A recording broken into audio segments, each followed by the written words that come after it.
Corona के chain को तोड़ने के लिए पूरे देश में प्रधानमंत्री नरेंद्र मोदी ने लॉकडाउन लागू किया है, जिसका पालन राज्य में सभी जगहों पर हो भी रहा है और जहां नहीं हो रहा है वहां पर पुलिस प्रशासन के द्वारा उनको कड़ाई से लागू करवाने की मांग भी की जा रही है। आज से 20 अप्रैल से कुछ नियमों को ढील भी दिया गया है, जिसमें बहुत सारे ऐसे सेक्टर्स हैं जिसमें 50% कर्मियों को ऑफिस बुलाया भी गया है। इस वक्त हमारे साथ भवन निर्माण मंत्री श्री अशोक चौधरी हमारे साथ मौजूद हैं, उनसे बातचीत करते हैं। ये ऑफिस आ चुके हैं और सर सबसे पहले जानना चाहेंगे कि जिस तरह से ढील दे दी गई, यहाँ से कुछ बहुत ऑफिस खुल गए हैं, आपके सेक्टर में क्या कुछ काम होगा, क्या कुछ नहीं?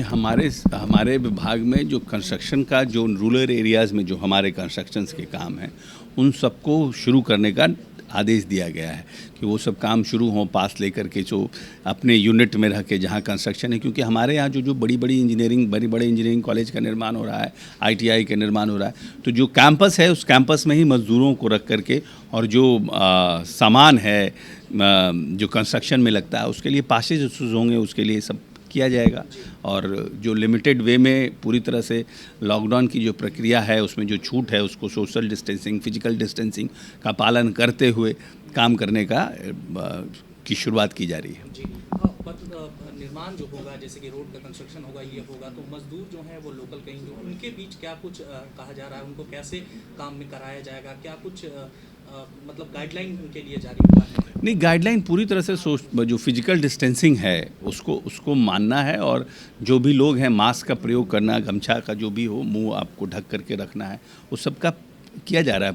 पूरे निर्देश के साथ काम को शुरू कराया जा रहा है। जी सर, वेब सीरीज आई थी कोटा सीरीज, अब बिहार की राजनीति में कोटा जो है वो एक तरह से अलग माहौल बना चुका है। कोटा में राजनीतिक बिहार में सबसे ज़्यादा हो रही है, इस पर क्या कहेंगे आप? नहीं, हमको लगता है कि कोटा पे राजनीति करने का, जो कुछ लोग राजनीति करें, लेकिन जो शीर्ष पर होता है या जो घर का मालिक होता है वो किसी बच्चे के साथ फेवर और डिसफेवर नहीं कर सकता है। उसी तरह नीतीश कुमार जी का, अगर आप कोटे से कुछ लोग चाह रहे हैं कोटा से लाना, मानिए बवाल तो तब खड़ा हुआ जब उत्तर प्रदेश ने बस भेज दिया और वहाँ अपने बच्चों को बुला लिया। तो हम तो अपने बच्चों को सिर्फ कोटा से नहीं बुलाएंगे ना। अगर हमें बुलाना होगा तो हमें जो राज्य के विभिन्न राज्यों में जो बच्चे हैं देश के, चाहे वो उड़ीसा हो, बंगाल हो, तमिलनाडु हो, कर्नाटका हो, महाराष्ट्र, हमको सबको बच्चे बुलाना पड़ेगा। कोटा अगर आप बुलाइएगा तो कल उड़ीसा के लोग बच्चे बोलेंगे कि हमारे यहाँ भी कलिंगा में बहुत से बच्चे हैं, 10-12-15 हज़ार बच्चे हैं, वो भी कहेंगे हमको भी लेकर के आइए। तो ये फिर तो लॉकडाउन का मौकरी होगा। फिर जो मजदूर हमारे हैं 20-25 हज़ार जो मजदूर बाहर में, अभी तो 16-17 हज़ार मजदूर ऑलरेडी हमारे यहाँ, वे जो हमारा है जिसमें 1000 रुपये हम मजदूरों को दे रहे हैं, प्रवासी मजदूरों को बिहार के बाहर। बिहार पहला राज्य है जिसने अपने बाहर जो मजदूर हमारे काम कर रहे हैं उनको भी 1000 रुपया दे रहा है। और हम समझते हैं 11.5 लाख मजदूरों को 1-1 हज़ार रुपये ऑलरेडी ट्रांसफ़र हो चुका है, और अभी 16 लाख मजदूर उसमें ऑलरेडी रजिस्टर्ड हैं। और हम लोगों का है कि करीब 20 से 25 लाख मजदूर उसमें आएंगे, और अभी 2-4-5 दिनों के अंदर लोग रजिस्टर कराएंगे। तो उनको क्यों रोकिएगा? क्योंकि वो गरीब आदमी है, वो मजदूर है, वो दिन भर काम करता है और पैसा कमाता है, तो उनको आप रोकिएगा और बच्चों को आप लाइएगा तो डिस्क्रिमिनेशन होगा ना। इसलिए बिहार जब भी पॉलिसी माननीय नेता नीतीश कुमार बनाते हैं तो इस राज्य में यूनिवर्सल पॉलिसी बनाते हैं। तो हम समझते हैं कि ये लॉकडाउन, और नहीं तो फिर लॉकडाउन खोल दीजिए, सबको आने दीजिए, फिर आप कोविड से लड़िएगा कैसे?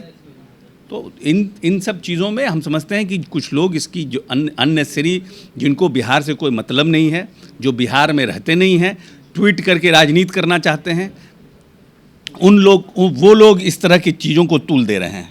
नहीं, यही सवाल है ना सर। तेज प्रताप यादव नीतीश कुमार को खत लिख करके सुझाव देते हैं, उपेंद्र कुशवाहा ट्विटर के माध्यम से कहते हैं कि विधायक के बच्चे होते हैं, बाकी के बच्चे नहीं हैं क्या? नहीं, विधायक के, देखिए परिस्थिति अलग है। विधायक का जो एप्लीकेशन है पास का, जिसमें विधायक ने, जो सोशल मीडिया पे हम लोगों ने देखा, उसमें उन्होंने लिखा है कि मेरी बेटी बीमार है, और उसके ऊपर उन्होंने पास लिया है।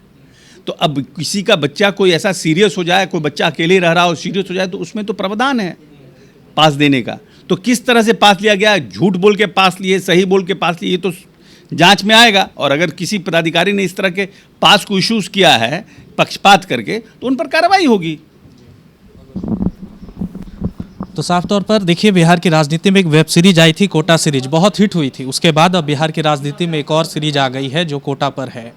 मंत्री का साफ कहना है कि उस पर जो भी अधिकारी जो उस पर होंगे उन पर बिल्कुल पूरी तरह से कार्रवाई किया जाएगा। अपने सहयोगी राजेश कुमार के साथ मैं देवाशीष कुमार, पटना।